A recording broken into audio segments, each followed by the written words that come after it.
Yang terhormat Ibu Pemateri yang akan diberikan oleh Ibu Rinda, yaitu edukasi perlindungan diri dari bahaya pelecehan dan kekerasan seksual bagi anak. Kepada Ibu kami persilakan. Baik, Assalamualaikum warahmatullahi wabarakatuh.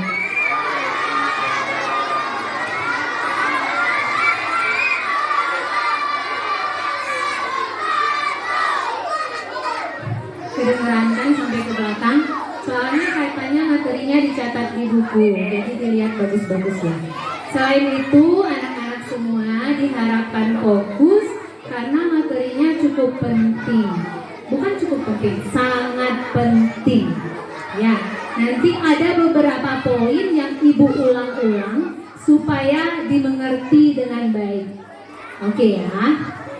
Baik, sebelumnya saya ucapkan terima kasih kepada pihak Yayasan Mutiara Islam Al-Madani yang telah memberikan kepercayaan kepada saya hari ini untuk mengisi sebenarnya materi yang belum pernah saya isi, tapi lazim kita temukan karena memang audiensnya lumayan berat hari ini, anak-anak. Karena anak saya juga udah pesan di rumah tadi, Mama jangan panjang-panjang, nanti teman-teman kakak bosan katanya. Yang singkat-singkat aja. Singkat tapi semoga mudah-mudahan materinya bisa dimengerti ya. Oke, kita mulai ya. Karena ada pepatah yang mengatakan tak kenal maka tak sayang, tak sayang maka tak cinta. Ada baiknya kita kenalan dulu. Perkenalkan saya Ibu Dr. Rinda Purmasari. Biasa dipanggil Dr. Rinda. Nah, pesan dari anak ibu satu, besok dia jangan dibully, dipanggil nama ibunya ya. Rinda, Rinda, anak Rinda, anak Rinda. Jangan kayak gitu ya. Boleh, mau disebutin Rinda, Rinda, tapi jangan di belakangnya diejek. Oh, anak Rinda jelek, anak Rinda ini jangan. Kalau dipanggil Rinda aja nggak masalah. Nabi Muhammad pun namanya selalu disebut-sebut. Boleh mau panggil tapi jangan manggilnya membuli. Oke. Ibu punya tiga orang putri, satu orang putra. Kebetulan dua putri pertama dan putri kedua sekolahnya di sini kelas 4 dan kelas 3. Dan insya Allah putri yang ketiga juga sekolahnya di SD Islam Mutiara Al-Madani dan akan masuk di kelas 1. Oke ya, ini mungkin ada yang kenal, kayaknya kenal lah ya yang sama yang ini. Karena anaknya hiperaktif, tak mungkin nggak kenal biasanya, anaknya sangat lincah. Dan yang kelas 3 pasti kenal yang di ujung, Gazia Badrina Zahira, yang ini Gania Esta Panima, biasa dipanggil Esta. Oke, di sini juga banyak anak-anak teman-teman ibu, ponakan-ponakan ibu juga banyak di sini. Jadi mohon diperhatikan ya yang mau ibu jelaskan. Karena materinya sebenarnya cukup berat, kekerasan seksual, tapi kalian wajib tahu.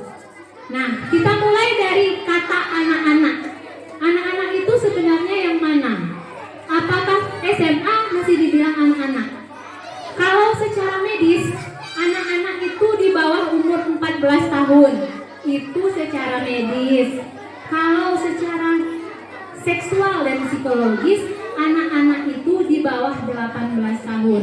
Artinya mereka yang membutuhkan pendidikan seksual dan psikologis tentang anak-anak di bawah usia 18 tahun.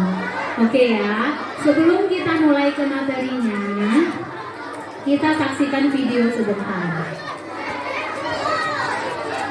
Video ini nanti berhubungan dengan materi yang akan Ibu sampaikan. Jadi disimak baik-baik ya.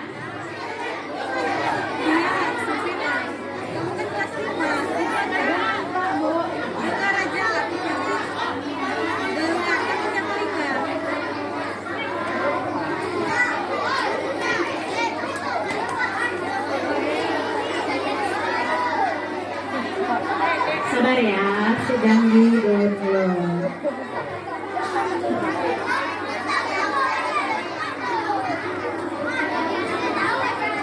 Oke, siapa yang sebelumnya sudah pernah nonton video tentang lagu sentuhan boleh, sentuhan tidak boleh? Itu udah pernah loh pelajarannya di kelas 1 kan ya? Kelas 1 di buku tematik ada lagu ini kan? Jadi kita ulang lagi ya. Dilihat bagus-bagus ya.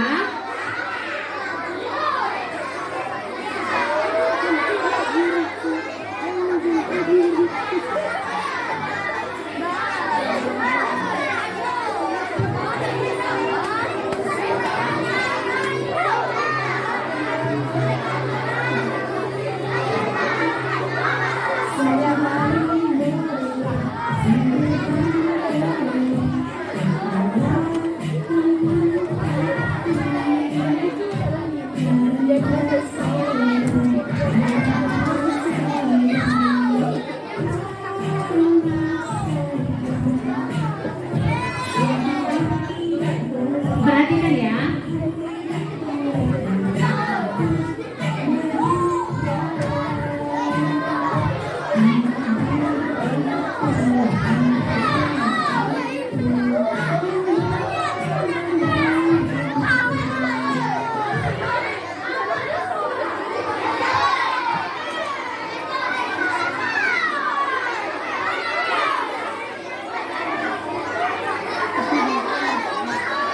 Nah, oke, poinnya udah dapat. Sentuhan boleh, sentuhan tidak boleh. Boleh bersentuhan hanya tangan, kaki, kepala yang tidak tertutup oleh pakaian dalam.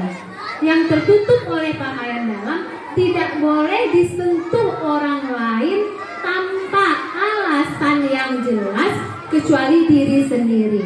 Oke ya, yang tertutup oleh pakaian dalam tidak boleh disentuh oleh orang lain kecuali diri sendiri, termasuk ayah dan ibu. Oke, nanti kita jelaskan lebih lanjut. Nah, bagian tubuh yang boleh disentuh. Coba lihat ke sini. Ini anak SD yang mungkin sekolahnya bukan di sekolah Islam atau di sekolah. Ini anak SD zaman ibu dulu, belum pakai hijab dan celana dan roknya masih pendek. Kalau sekarang kan rata-rata sudah panjang semua. Bagian yang boleh disentuh oleh orang lain adalah bagian yang tidak tertutup pakaian. Misalnya kepala. Kepala boleh disentuh, misalnya nyentuh ponaannya karena sayang. Tadi kan di lagunya sentuhan boleh, asalkan alasannya karena sayang. Oke. Tangan boleh disentuh orang lain, misalnya salaman. Ya. Kaki boleh disentuh oleh kaki lain, misalnya bermain sepak bola. Ya. Dengan alasan lain, bukan karena kepentingan yang baik, tidak boleh bersentuhan. Apalagi anak laki-laki dan anak perempuan, sentuh-sentuhan tidak boleh karena bukan muhrim. Oke, mengerti? Bagus. Kita lanjut ya. Nah, bagian tubuh gini, anak-anak semua, semakin keras suara anak-anak, suara ibu jadi lebih keras supaya kedengeran ke belakang. Karena sayang ibu datang ke sini ilmunya ndak nyampe. Oke? Nah, ini bagian yang tidak boleh disentuh kecuali oleh diri sendiri. Yang pertama, mulut atau bibir. Yang kedua, dada. Yang ketiga, alat kelamin. Itu yang di bagian depan. Di bagian belakang, pantat. Oke. Anak-anak harus tahu ini karena kalau kita mau sayang sama badan kita harus tahu badan kita tuh apa-apa aja yang penting. Kalau kita sendiri tidak menghargai badan sendiri, gimana orang lain mau menghargai badan kita? Oke ya, ibu ulang. Bagian yang pertama yang tidak boleh disentuh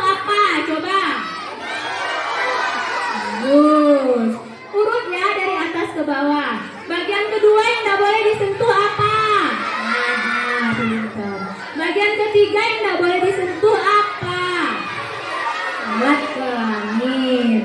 Bagian keempat yang tidak boleh disentuh apa? Nah, giliran di pantat semuanya sorak-sorakan. Pantat gitu. Jadi kenapa? Mulut kenapa tidak boleh disentuh? Karena ketika tangan orang lain atau benda lain yang tidak bersih masuk ke mulut, jadinya bisa menyebarkan kuman penyakit. Jadi tidak boleh disentuh sembarangan. Nanti ada pengecualiannya, siapa saja yang boleh menyentuh nanti di slide berikutnya. Kalau dada, nah gini ya, dada perempuan dan dada laki-laki berbeda. Seiring bertambahnya umur, ukuran, bentuk dada perempuan dan dada laki-laki pasti berbeda. Jadi memang harus dikenali dan tidak boleh dibikin sembarangan dadanya ya. Hati-hati, tidak boleh yang laki-laki menyentuh dada perempuan ataupun yang perempuan menyentuh dada laki-laki. Oke? Yang ketiga, alat kelamin. Alat kelamin seperti anak-anak semua tahu, laki-laki dan perempuan alat kelaminnya sama atau beda? Nah, beda ya. Alat kelamin perempuan disebutnya kalau dalam bahasa kedokteran vagina. Oke? Hati-hati yang ada namanya vagina ya. Vagina itu nama alat kelamin perempuan dalam bahasa kedokteran. Jangan diolok-olok di luar. Vagina, enggak usah. Jangan diolok-olok di luar. Itu pengetahuan anak-anak saja ya. Kalau yang laki-laki nama alat kelaminnya bahasa kedokteran ada yang tahu? Namanya penis. Oke? Bukan panis. Panis itu deterjen pembersih baju, tapi penis. Jadi kalau ada yang nyebut-nyebutkan penis, bilang nggak boleh. Itu bukan sesuatu yang harus disebut-sebut. Itu adalah organ yang harus dilindungi dan ditutupi. Oke ya. Yang keempat, pantat atau bokong. Pantat atau bokong ini laki-laki dan perempuan nanti seiring bertambahnya umur dia berbeda bentuk dan ukuran juga. Dan ini juga merupakan organ tubuh, bagian dari tubuh yang tidak boleh dipegang-pegang. Jadi yang laki-laki jangan jahil noel-noel pantat yang perempuan ya. Yang perempuan juga jangan usil mentang-mentang yang laki-lakinya cek-cek aja malah noel-noel pantatnya, nggak boleh. Itu adalah bagian tubuh yang tidak boleh dipegang oleh orang lain kecuali ya diri sendiri. Oke ya, kecuali diri sendiri. Oke, kita lanjut. Nah, ada orang yang boleh memegang 4 bagian tubuh tadi dengan alasan yang jelas. Yang pertama ayah, yang kedua ibu, yaitu mungkin ketika masih kecil membantu memandikan anak-anak semua, boleh. Atau membantu membersihkan kotoran, boleh. Iya, kalau anak-anak yang di sini kan sudah umur 6 tahun sampai 11 tahun. Nggak mungkin lah ya masih dimandikan sama mama papanya, masih dicebokin sama mama papanya, nggak mungkin. Malu ya, jangan mau lagi. Kalau masih ada mama dan papanya mau memandikan, nggak usah lagi ya, mandi sendiri. Oke? Nah, ada satu orang lagi yang boleh menyentuh 4 bagian tubuh tadi. Ada yang tahu? Kalau yang tahu Bu kasih hadiah ya. Satu orang lagi yang boleh. Coba. Siapa nih Aurel? Kecuali ayah dan ibu. Satu orang lagi. jawab. Om nggak boleh. Om nggak boleh. Ferry, siapa? Kecuali diri sendiri ya. Kecuali diri sendiri. Orang lain yang bisa menyentuh 4 bagian tadi selain ayah dan ibu, siapa coba?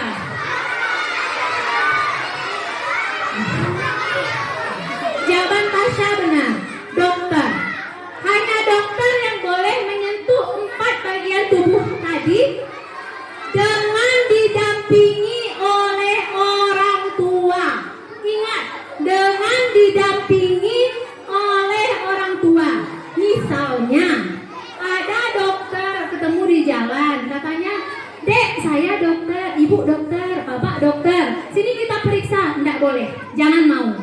Karena kalau tanpa didampingi orang tua, dokter manapun tidak boleh memeriksa anak. Ya, ingat, kalau ada dokter yang mau memeriksa anak, harus didampingi orang tua. Atau misalnya ada mama sama papanya bilang, "Kamu ke dokter aja sendiri." Bilang, kata dokter Rinda waktu kami pesantren Ramadan, nggak boleh. Mama papa harus menemani ke dokter. Ingat, orang tua harus menemani anaknya ke dokter.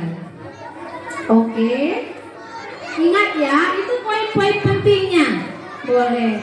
4 bagian tubuh tadi coba kita ulang yang nggak boleh disentuh apa aja. Sama-sama, yuk sama-sama. 1. Yang nggak boleh disentuh sayang. Mulut. 2. Dada. 3. Alat kelamin. 4. Pantat. Pintar semuanya. Orang lain yang boleh menyentuh bagian tubuh kita dengan alasan yang jelas. 1. Ayah. 2. Ibu. 3. Dokter harus didampingi. Oke, pintar semua. Sudah dicatat semua?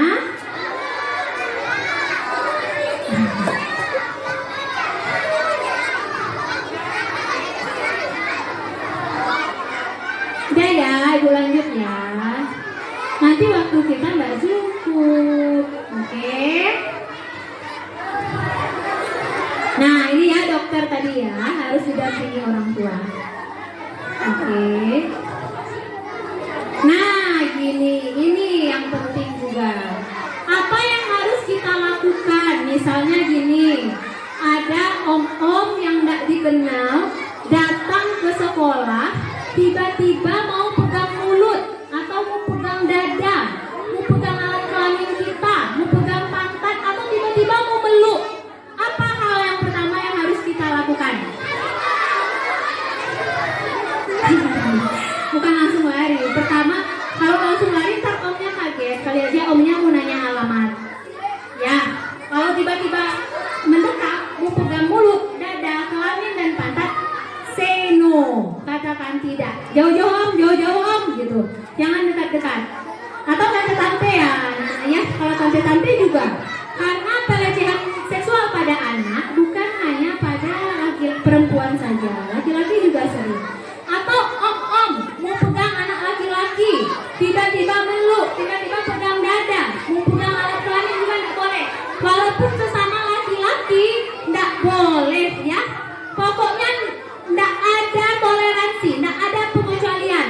Yang boleh hanya ayah, ibu dan dokter di bawah pengawasan orang tua. Jadi kalau ada yang datang, om, tante-tante yang mau peluk-peluk, bilang tidak, apalagi yang nggak dikenal. Misalnya om dan tante-tantenya ngotot nih, tetap mau meluk, udah dibilang tidak, tetap mau meluk kan? Gimana lagi? Boleh ditepis tangannya, didorong orangnya, boleh, nggak masalah, nggak apa-apa. Ya. Habis itu yang paling penting, kalau di tempat sepi berteriaklah ya, berteriak sekencang mungkin kalau ada orang yang melakukan seperti itu. Bagus. Oke, pintar. Nanti ngetesnya jangan di sini, karena kita di sini bukan sedang ada pemaksaan, kekerasan.